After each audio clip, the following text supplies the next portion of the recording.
नमस्कार, बीकेसी गुरु क्लासेस में आपका स्वागत है। आज हम पढ़ेंगे कक्षा 12वीं भौतिक विज्ञान से 190 अति महत्वपूर्ण वस्तुनिष्ठ प्रश्न। तो चलिए शुरू करते हैं। सबसे पहले नंबर पर है, धातु का परावैद्युतांक अनंत होता है। तो हमें पता है कि धातु का परावैद्युतांक अनंत होता है। दूसरे नंबर पे है, यदि द्विध्रुव के बीच की दूरी को दुगना कर दें तो उनके मध्य लगने वाला आकर्षण प्रतिकर्षण बल 1/4 गुना हो जाता है। फिर अगले नंबर पर है, एक कूलाम आवेश में इलेक्ट्रॉनों की संख्या 6.25 गुणा 10 की घात 18 होती है। कितनी होती है? 6.25 गुणा 10 की घात 18। आगे है, किसी धातु द्विध्रुव पर नेट आवेश शून्य होता है। जो भी आवेश लगेगा वह द्विध्रुव पर नेट आवेश कैसा होगा? शून्य होगा। आगे है, धातु का परावैद्युतांक अनंत होता है। फिर नेक्स्ट है, पृथ्वी का विभव शून्य होता है। पृथ्वी का विभव शून्य होता है। नेक्स्ट है, समविभव पृष्ठ एवं विद्युत बल रेखाओं के बीच का कोण 90 अंश होता है। समविभव पृष्ठ और विद्युत बल रेखाएं दोनों के बीच का यदि हम कोण लें तो वह 90 अंश होता है। कुचालक माध्यम के होने से विभव घटता है। यदि हम माध्यम कुचालक रखते हैं दो ध्रुवों के बीच में तो विभव कैसा होगा? घट जाएगा। आगे, वायु या निर्वात का परावैद्युतांक शून्य होता है। के का मान शून्य होगा। किसके लिए? वायु या निर्वात के लिए। आगे, पृथ्वी का विभव शून्य होता है। हम जानते हैं पृथ्वी का विभव शून्य होता है।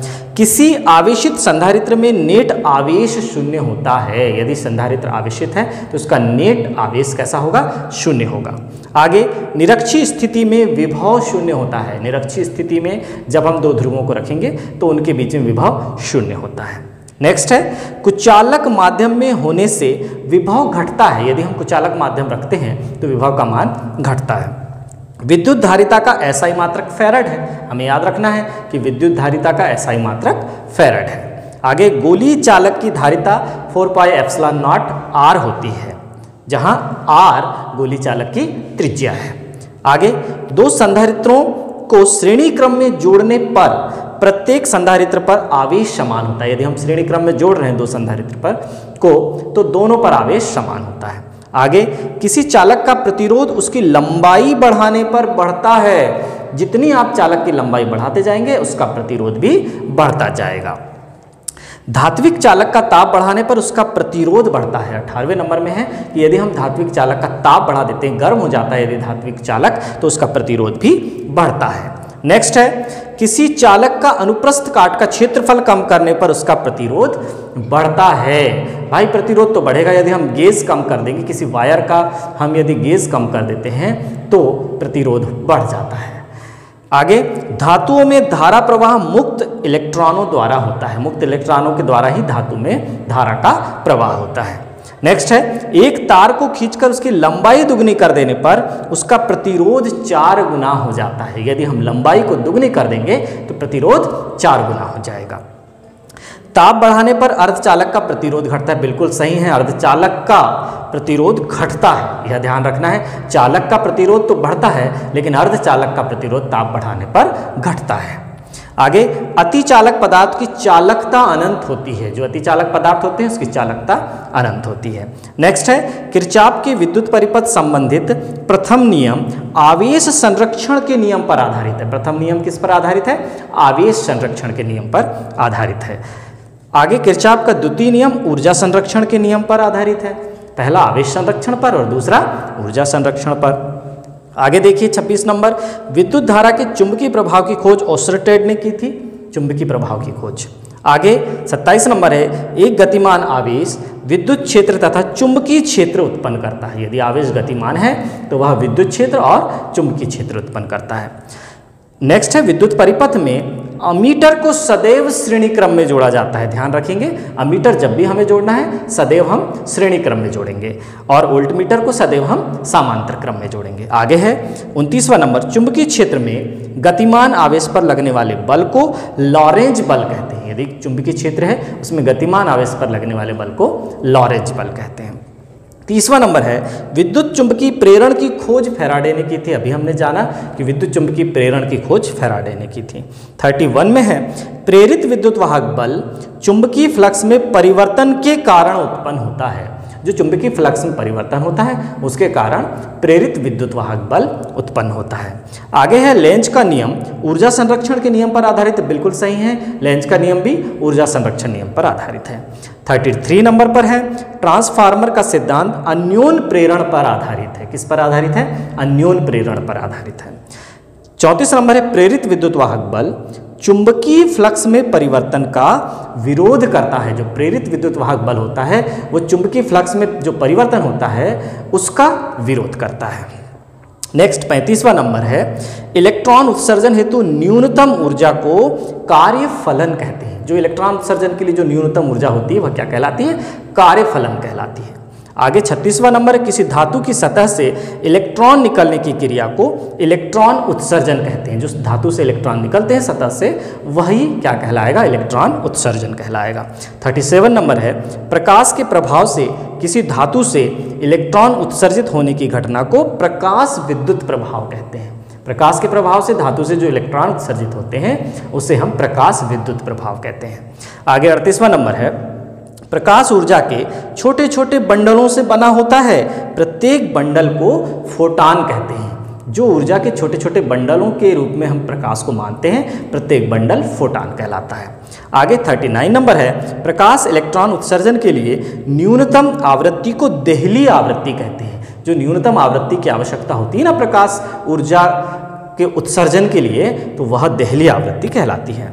नंबर 40 है प्रत्यावर्ती विभवांतर का अधिकतम मान उसके आभासी मान का कर्णी 2 गुना होता है। जो अधिकतम मान है उसके आभासी मान का कर्णी 2 गुना होता है। 41 नंबर है डायनोमो एक ऐसी युक्ति है जिसकी सहायता से यांत्रिक ऊर्जा को विद्युत ऊर्जा में परिवर्तित किया जाता है। डायनोमो पहले साइकिलों में चलता था। जो साइकिल के चक्के के यांत्रिक कार्य के माध्यम से प्रकाश यानी जो बल्ब जो जलता था तो यांत्रिक ऊर्जा को प्रकाशिक ऊर्जा में परिवर्तन करता है डायनेमो। फिर आगे है विद्युत चुंबकीय तरंगें अनुप्रस्थ तरंगें होती हैं। ये तो हमने पढ़ा है पहले भी कि विद्युत चुंबकीय तरंगें होती हैं अनुप्रस्थ तरंगें। आगे 43 नंबर है रोगों के कीटाणुओं को मारने के लिए पराबैंगनी किरणों का उपयोग किया जाता है। और सबसे अधिक आवृत्ति की विद्युत चुंबकीय तरंगें कौन सी हैं? गामा है, ओजोन मंडल, पराबैंगनी विकिरण, ओजोन मंडल में पराबैंगनी विकिरण। हाँ तो यहाँ तक करेंगे इसको कि आवृत्ति की विद्युत चुंबकीय तरंग गामा तरंग है, ठीक है। और ओजोन मंडल जो है पराबैंगनी विकिरण को अवशोषित करता है, ठीक है। आगे देखते हैं 44वां नंबर दूर संचार के लिए रेडियो तरंगों का उपयोग किया जाता है। रेडियो तरंगों का उपयोग हम कहाँ कर रहे हैं? दूर संचार के लिए कर रहे हैं। आगे है 45वां नंबर तरंग सदिश को k बराबर 2 पाई अपॉन लैम्डा के रूप में व्यक्त किया जाता है। ध्यान रखें k बराबर 2 पाई अपॉन लैम्डा। आगे है एक प्रकाश किरण किसी दर्पण पर अभिलंबवत आपतित हो तो परावर्तन कोण का मान 0 होगा। जैसे प्रकाश किरण आई दर्पण पर, अभिलंबवत आई और फिर वापस गई तो परावर्तन कोण का मान क्या होगा? 0 होगा। 47वां नंबर है गोली दर्पण की फोकस दूरी f तथा वक्रता त्रिज्या में संबंध क्या है? r बराबर 2f। वक्रता त्रिज्या बराबर 2 गुणा फोकस दूरी। आगे है 48 नंबर है F1 एवं F2 फोकस दूरी के 2 लेंस एक दूसरे के संपर्क में रखे गए हैं। प्रत्येक संयुक्त लेंस की फोकस दूरी क्या हो जाएगी? F1 into F2 upon F1 plus F2। यह ध्यान रखेंगे, संयुक्त लेंस की फोकस दूरी क्या होगी? F1 into F2 upon F1 plus F2। फिर आगे है प्रकाश किरण के एक समांगी माध्यम से दूसरे समांगी माध्यम में प्रवेश करने पर उसके मार्ग बदलने की क्रिया को प्रकाश का अपवर्तन कहते हैं। एक माध्यम से दूसरे माध्यम में प्रवेश कर रहा है और जो उसका रास्ता चेंज हो रहा है इसे हम बोलेंगे अपवर्तन।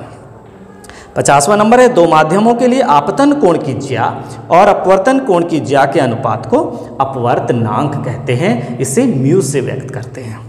आगे है 51 नंबर एक इलेक्ट्रॉन पर आवेश 1.6 गुणा 10 की घात ऋण 19 कूलाम ऋणावेश होता है। एक इलेक्ट्रॉन पर 1.6 गुणा 10 की घात ऋण 19 कूलाम ऋणावेश होता है। आगे 52 नंबर है एक इलेक्ट्रॉन वोल्ट क्या होता है? तो फिर 1.6 गुणा 10 की घात ऋण 19 जूल होता है। फिर आगे देखते हैं 53वां नंबर है प्रकाश विद्युत प्रभाव की खोज हर्ट्ज ने की थी। हर्ट्ज ने क्या किया? प्रकाश विद्युत प्रभाव की खोज की। 54 नंबर है, इलेक्ट्रॉन की खोज सर जे थॉमसन ने की थी। 55 नंबर है, किसी धातु को गर्म करने पर उसकी सतह से इलेक्ट्रॉन निकलने की क्रिया को तापायनिक उत्सर्जन कहते हैं। यदि हम धातु को गर्म कर रहे हैं, उसकी सतह से इलेक्ट्रॉन निकल रहे हैं, इस क्रिया को तापायनिक उत्सर्जन कहते हैं। 56 नंबर है, प्रकाश के प्रभाव से किसी धातु से इलेक्ट्रॉन उत्सर्जित होने की घटना को प्रकाश विद्युत प्रभाव कहते हैं। ताप देने से तापायनिक उत्सर्जन, लेकिन प्रकाश देने से प्रकाश विद्युत प्रभाव। आगे है, देहली आवृत्ति वह न्यूनतम आवृत्ति है जिससे कम आवृत्ति के प्रकाश से धातु सतह से इलेक्ट्रॉन उत्सर्जित नहीं होते। तो ये हमें पता है कि देहली आवृत्ति से कम आवृत्ति के प्रकाश पर धातु से इलेक्ट्रॉन उत्सर्जित नहीं होते, चाहे तीव्रता कितनी भी हो, यह भी ध्यान रखें। 58 नंबर है, प्रत्येक फोटॉन में एक निश्चित ऊर्जा होती है जिसे समीकरण E बराबर hν द्वारा व्यक्त किया जाता है फोटॉन की ऊर्जा को, जहां h क्या है, प्लांक नियतांक है तथा ν आवृत्ति है। h है प्लांक नियतांक और ν आवृत्ति। E बराबर hν से हम व्यक्त करेंगे। आगे 59 नंबर है, इलेक्ट्रॉन के विशिष्ट आवेश का SI पद्धति में मान क्या है, 1.76 × 10⁻11 कूलाम प्रति किलोग्राम होता है इलेक्ट्रॉन के विशिष्ट आवेश का मान। आगे 60 नंबर है, बोर के सिद्धांत द्वारा जीमन प्रभाव और स्टार्क प्रभाव की व्याख्या नहीं की जा सकती है। ध्यान रखेंगे, बोर के सिद्धांत से जीमन प्रभाव और स्टार्क प्रभाव की व्याख्या नहीं हो सकती है। 61 नंबर पर है, नाभिकीय रिएक्टर में भारी जल का उपयोग मंदक के रूप में किया जाता है। नाभिकीय रिएक्टर में मंदक के रूप में हम भारी जल का प्रयोग करते हैं। आगे आइंस्टीन का द्रव्यमान ऊर्जा तुल्यता संबंध क्या है, E बराबर mc² है। यह आइंस्टीन का द्रव्यमान ऊर्जा तुल्यता संबंध है। 63 है, जेम्स चैडविक एक ब्रिटिश वैज्ञानिक ने 1932 ईस्वी में परमाणु की रचना में विद्युत आवेश रहित परमाणु कण न्यूट्रॉन की खोज की। जेम्स चैडविक ने 1932 में न्यूट्रॉन की खोज की और इस हेतु उन्हें 1935 में नोबेल पुरस्कार प्राप्त हुआ भौतिकी विषय का। आगे लेंगे 64 नंबर, वे तत्व जिनके द्रव्यमान समान होते हैं परंतु उनके परमाणु क्रमांक अलग अलग होते हैं, उन्हें समभारिक कहते हैं। तो समभारिक कौन कहलाते हैं, जिनके परमाणु द्रव्यमान समान होते हैं। तो आगे देखते हैं, परमाणु जिनकी परमाणु संख्या समान होती है परंतु परमाणु भार अलग अलग होते हैं, उन्हें समस्थानिक कहा जाता है। अब परमाणु क्रमांक समान है तथा परमाणु भार भिन्न भिन्न है, तो ऐसे तत्वों को हम समस्थानिक कहते हैं। आगे 66 नंबर है, ऊर्जा सूर्य में ऊर्जा का स्रोत संलयन प्रक्रिया है। हाइड्रोजन का हीलियम में संलयन हो रहा है, तो सूर्य में ऊर्जा का स्रोत क्या है, संलयन प्रक्रिया है। 67 नंबर है, निर्वात नलिकाओं के सिद्धांत पर कार्य करने वाली कैथोड किरण ट्यूबों का उपयोग टेलीविजन सेटों तथा कंप्यूटर मॉनिटरों में किया जाता है। नेक्स्ट है, निज अर्धचालक परम शून्य ताप यानी 0 डिग्री केल्विन पर कुचालक के समान व्यवहार करते हैं। 0 डिग्री केल्विन पर निज अर्धचालक जो हैं वो कुचालक की तरह व्यवहार करते हैं। 69 नंबर है, अर्धचालक युक्ति पीएन संधि डायोड ही दिष्टकारी का कार्य करता है। पीएन संधि डायोड क्या है, दिष्टकारी का कार्य करता है। 70 नंबर है, निज अर्धचालक में त्रिसंयोजित तत्व की अशुद्धि मिलाने से पी प्रकार का प्राप्त अर्धचालक प्राप्त होता है। पी प्रकार का अर्धचालक कब प्राप्त होगा, जब निज अर्धचालक में त्रिसंयोजित तत्व की अशुद्धि हम मिला देते हैं। फिर आगे है, निज अर्धचालक में पंच संयोजी तत्व की अशुद्धि मिलाने पर एन प्रकार का अर्धचालक प्राप्त होता है। निज अर्धचालक में जब हम त्रिसंयोजी मिलाते हैं तो पी प्रकार का अर्धचालक मिलता है, और एन कब मिलता है, जब हम पंच संयोजी तत्व मिला देते हैं तो एन प्रकार का अर्धचालक मिलता है। आगे, अर्धचालक डायोड मूल रूप से एक पीएन संधि होती है जो कि पी एवं एन प्रकार के अर्धचालकों से मिलकर बनी होती है। आगे हम रिक्त स्थान लेते हैं। देखिए, एकल ऋणावेश के लिए स्थिर वैद्युत क्षेत्र रेखाएं अनंत से प्रारंभ होती हैं, ये ध्यान रखेंगे। अब हम जहां पर रेड है वो खाली स्थान बनकर आ सकता है। आगे देखेंगे, धातु का परावैद्युतांक अनंत होता है, महत्वपूर्ण है इसलिए बार बार आ रहा है। चलिए आगे लेते हैं, विद्युत क्षेत्र की तीव्रता का एसआई मात्रक न्यूटन प्रति कूलाम है। विद्युत क्षेत्र की तीव्रता का एसआई मात्रक क्या है? न्यूटन प्रति कूलाम है। आगे है, एक समान विद्युत क्षेत्र में खींची गई क्षेत्र रेखाएं समांतर होती हैं। जो क्षेत्र रेखाएं होती हैं एक समान विद्युत क्षेत्र में, वे एक दूसरे के समांतर होती हैं। किसी विलगित निकाय का आवेश सदैव संरक्षित रहता है। विलगित निकाय का आवेश सदैव संरक्षित रहता है। किसी विद्युत द्विध्रुव पर नेट आवेश शून्य होता है, ये हमने कर चुका है। 79 नंबर पर है। 80 नंबर है, मूल आवेश का मान 1.6 गुणा 10 की घात ऋण 19 कूलाम होता है। 81 पर है, 1 फैरड बराबर 9 गुणा 10 की घात 11 स्थित फैरड होता है। 1 फैरड कितने के बराबर होता है? 9 गुणा 10 की घात 11 स्थित फैरड। फैरड एसआई मात्रक है और फैरड एसआई मात्रक है और स्थित फैरड सीजीएस पद्धति में मात्रक है। आगे देखते हैं, जूल बराबर कूलाम गुणा वोल्ट। जूल क्या होता है? कूलाम गुणा वोल्ट होता है। 83 है, विद्युत विभव एक अदिश राशि है। विद्युत विभव क्या है? एक अदिश राशि है। समांतर प्लेट संधारित्र में प्लेटों के बीच की दूरी बढ़ाने पर उसकी धारिता कम हो जाती है। यदि हम प्लेटों के बीच की दूरी बढ़ाते हैं तो धारिता कम हो जाती है। 85 है, किसी आवेश को विद्युत क्षेत्र के लंबवत ले जाने पर किया गया कार्य शून्य होता है। यदि आवेश को हम विद्युत क्षेत्र के लंबवत ले जाते हैं तो किया गया कार्य शून्य होता है।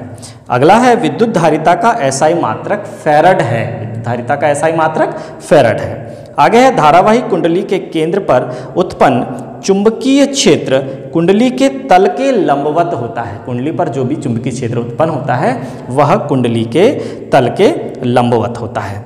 आगे 88 है, एक समान चुंबकीय क्षेत्र में गतिमान आवेश पर लगने वाला बल शून्य होता है जबकि आवेश की गति की दिशा चुंबकीय क्षेत्र के समांतर होती है। आगे, धारावाही परिनालिका दंड चुंबक की भांति व्यवहार करती है। धारावाही परिनालिका दंड चुंबक की भांति व्यवहार करती है। आगे, एक आदर्श अमीटर का प्रतिरोध शून्य होता है और एक आदर्श वोल्टमीटर का प्रतिरोध अनंत होता है। अमीटर का शून्य और वोल्टमीटर का अनंत होता है। आगे है, विद्युत परिपथ में वोल्टमीटर को सदैव समांतर क्रम में जोड़ते हैं, हम जान चुके हैं पीछे। किरचॉफ का प्रथम नियम आवेश संरक्षण के सिद्धांत पर आधारित है और किरचॉफ का द्वितीय नियम ऊर्जा संरक्षण के सिद्धांत पर आधारित है।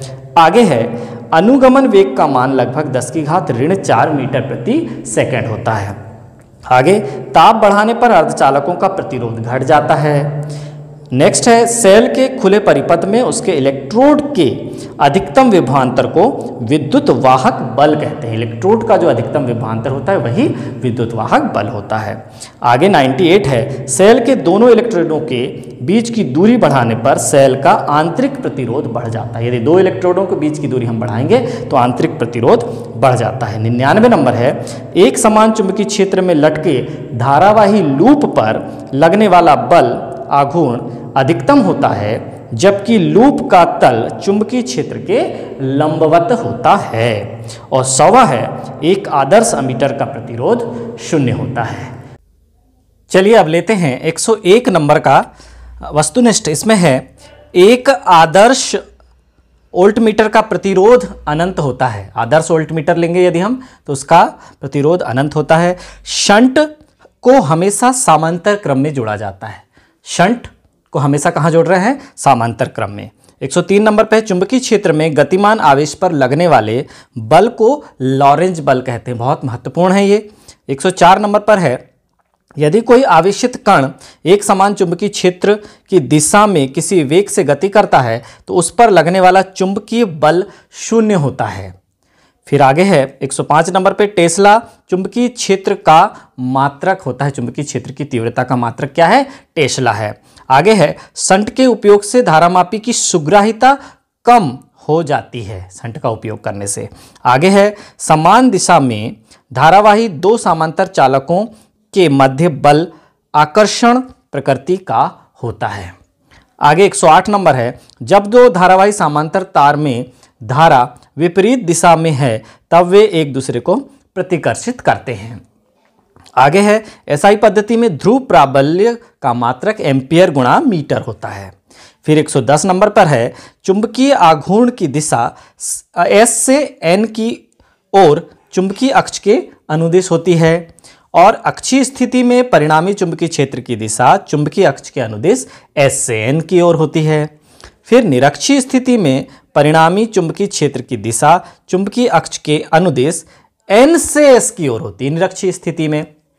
आगे 113 नंबर है, अक्षीय स्थिति में निरक्षीय स्थिति की तुलना में चुंबक के मध्य बिंदु से उतनी ही दूरी पर चुंबकीय अक्ष की तीव्रता दुगनी होती है। किसमें? अक्षीय स्थिति में, निरक्षीय स्थिति की तुलना में। फिर है अनुचुंबकीय पदार्थ प्रबल चुंबक की ओर आकर्षित होते हैं। अनुचुंबकीय पदार्थ की क्या खासियत है? ये प्रबल चुंबक की ओर आकर्षित होते हैं। आगे है प्रतिचुंबकीय पदार्थ प्रबल चुंबक से प्रतिकर्षित होते हैं, जबकि प्रतिचुंबकीय पदार्थ। आगे अनुचुंबकीय पदार्थ की चुंबकीय प्रवृत्ति धनात्मक होती है। चुंबकीय प्रवृत्ति धनात्मक है। प्रतिचुंबकीय पदार्थ की चुंबकीय प्रवृत्ति ऋणात्मक होती है। फिर आगे है 118 नंबर में, विद्युत चुंबकीय प्रेरण में प्रेरित विद्युत वाहक बल कुंडली के प्रतिरोध से स्वतंत्र होता है। आगे 119 नंबर है, किसी दंड चुंबक के उत्तरी ध्रुव को भौगोलिक दक्षिण की ओर रखकर क्षेत्र रेखाएं खींचने पर उदासीन बिंदु चुंबकीय यामोत्तर स्थिति में प्राप्त होता है। आगे है प्रेरित विद्युत वाहक बल चुंबकीय फ्लक्स में परिवर्तन के कारण उत्पन्न होता है। कैसे उत्पन्न होता है? चुंबकीय फ्लक्स में परिवर्तन के कारण प्रेरित विद्युत वाहक बल उत्पन्न होता है। आगे है भंवर धाराओं को कम करने के लिए ट्रांसफार्मर के क्रोड पटलित बनाए जाते हैं। महत्वपूर्ण है, भंवर धाराओं को कम करने के लिए ट्रांसफार्मर के क्रोड पटलित बनाए जाते हैं। 122 नंबर पर है, किसी कुंडली में धारा परिवर्तन की दर इकाई होने पर उस कुंडली में उत्पन्न प्रेरित विद्युत वाहक बल का आंकिक मान प्रेरकत्व के बराबर होता है। कब? जब धारा परिवर्तन की दर इकाई हो।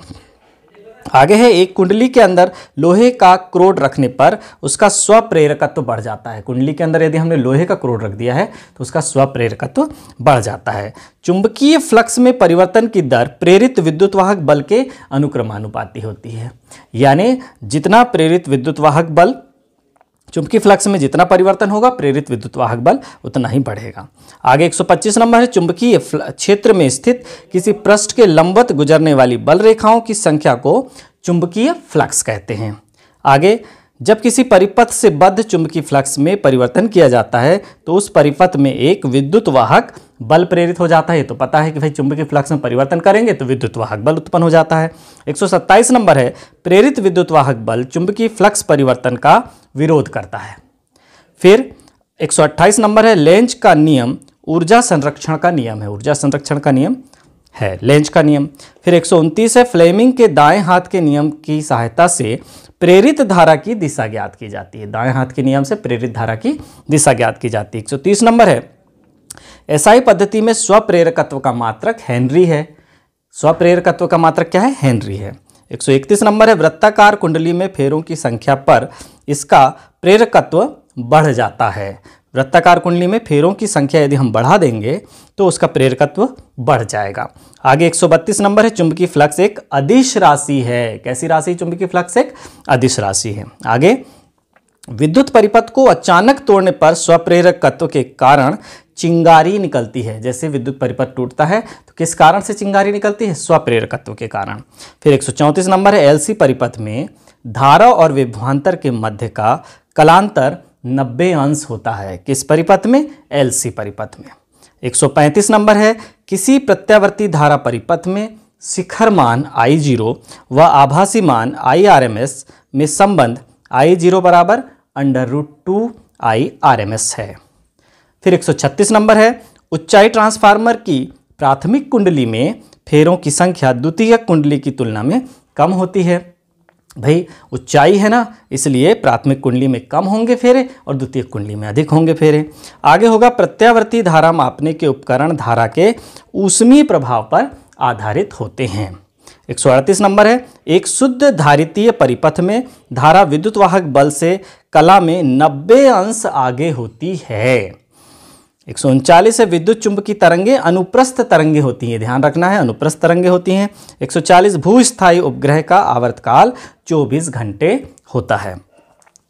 निर्वात में विद्युत चुंबकीय तरंगों का वेग 3.0 × 10⁸ मीटर प्रति सेकेंड होता है। आगे हम लिखेंगे 142 नंबर पे, पृथ्वी तल से ओजोन परत की ऊंचाई लगभग 30 से 50 किलोमीटर है।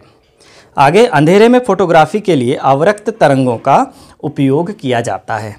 144 नंबर है, पराबैंगनी प्रकाश देने वाले लैंपों के बल्ब क्वार्ट्ज के बनाए जाते हैं। क्या बनाए जाते हैं? क्वार्ट्ज के बनाए जाते हैं।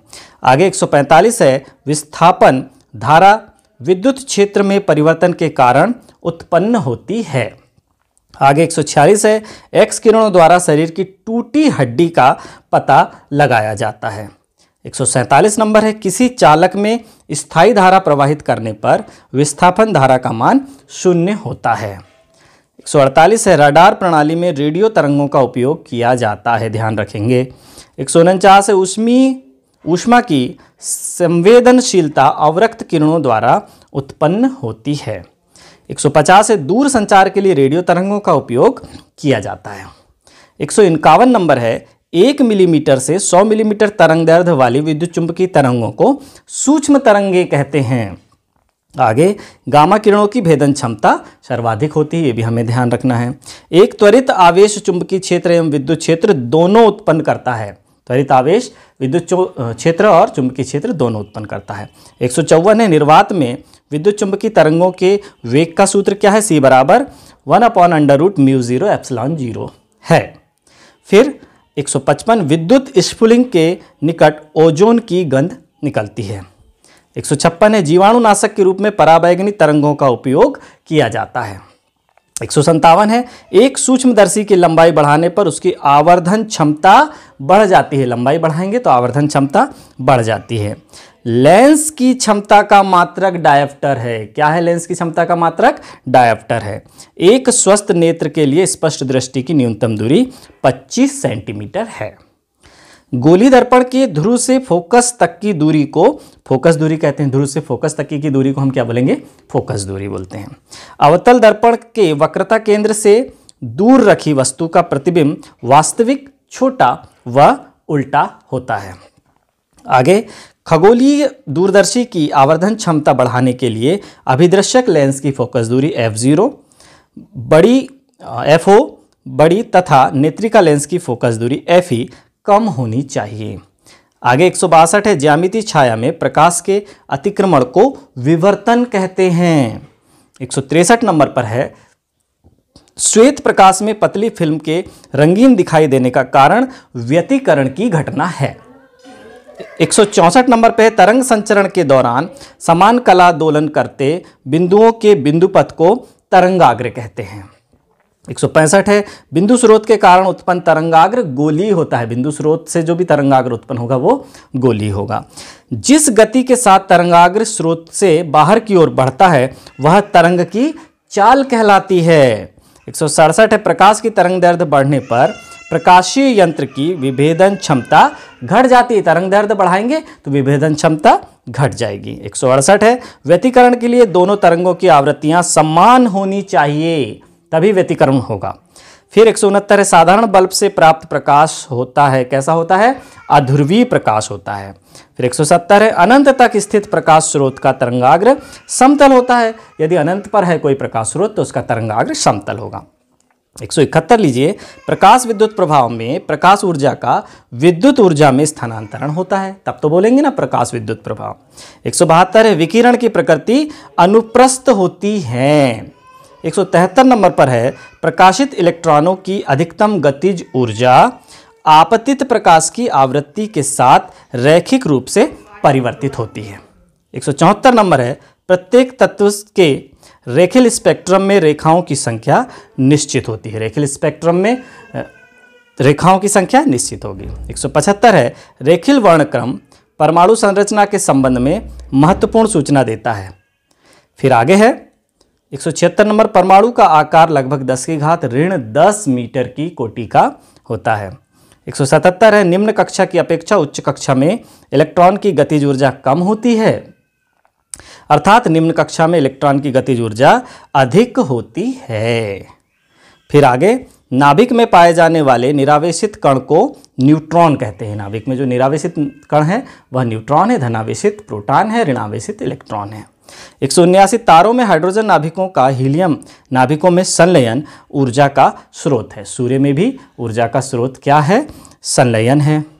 फिर जब कम दृढ़ता से बंधित नाभिक अधिक दृढ़ता से बंधित नाभिक में परिवर्तित होता है तो ऊर्जा विमुक्त होती है। 181 है, अलग अलग पदार्थों के वे परमाणु जिनके नाभिक में न्यूट्रॉन की संख्या तो समान होती है लेकिन प्रोटॉन इलेक्ट्रॉन की संख्या अलग अलग होती है, ऐसे तत्वों को परमाणुओं को सम न्यूट्रॉनिक कहते हैं। आगे, हाइड्रोजन परमाणु के नाभिक में केवल एक प्रोटॉन तथा कक्षा में एक इलेक्ट्रॉन होता है। हाइड्रोजन द्वारा इस एक इलेक्ट्रॉन का त्याग करने पर नाभिक ही रह जाता है जो कि एक ही प्रोटॉन से बना है, अतः हाइड्रोजन नाभिक एक प्रोटॉन है। किसी तत्व के परमाणु के नाभिक में उपस्थित प्रोटॉनों की संख्या को परमाणु संख्या कहते हैं। आगे, नाभिक के अंदर न्यूट्रॉन एवं प्रोटॉन प्रबल नाभिकीय बल द्वारा बंधे होते हैं, न्यूट्रॉन और प्रोटॉन।